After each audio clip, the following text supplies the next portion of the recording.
SC ST commission chairman Venkataiah party కండువా కప్పుకొని BRS కు ప్రచారం చేశారని ఆరోపించారు బీజేపీ మాజీ ఎమ్మెల్యే రఘునందన్ రావు. డబ్బుల పంపిణీతో పాటు మందు విందులు చేస్తూ బీఆర్ఎస్ అభ్యర్థి కోసం పనిచేశారని అన్నారు.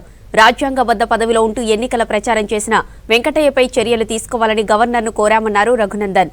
దీనిపై విచారణ జరిపి చర్యలు తీసుకుంటామని గవర్నర్ హామీ ఇచ్చారని తెలిపారు.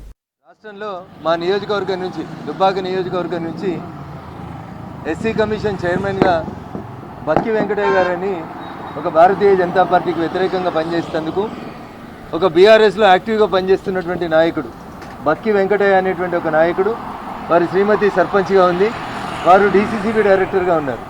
వారిని తీసుకొని వచ్చి ఎన్నికల కోడ్ వచ్చే కంటే వారం రోజుల ముందు ఎస్సీ కమిషన్ చైర్మన్గా తెలంగాణ రాష్ట్ర సమితి ప్రభుత్వం అపాయింట్ చేసింది.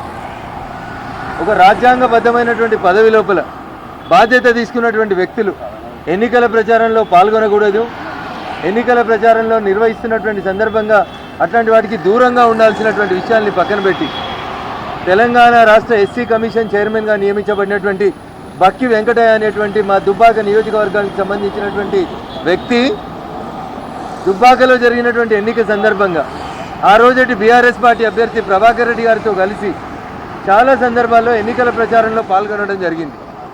ఒక రాజ్యాంగబద్ధమైనటువంటి పదవిలో నియమించబడినటువంటి వ్యక్తి ఆయనకి ఇచ్చినటువంటి కాన్స్టిట్యూషనల్ పోస్టుని దుర్వినియోగం చేసి ఎన్నికల ప్రచారంలో డబ్బుల పంపిణీలో మందు పంపిణీ లోపల యాక్టివ్గా పార్టిసిపేట్ అయినటువంటి విషయాలకు సంబంధించి పూర్తి సాక్ష్యాధారాలను సేకరించి ఈరోజు గవర్నర్ వారిని నియమిస్తుంది కాబట్టి వారికి కంప్లైంట్ ఇవ్వడం జరిగింది.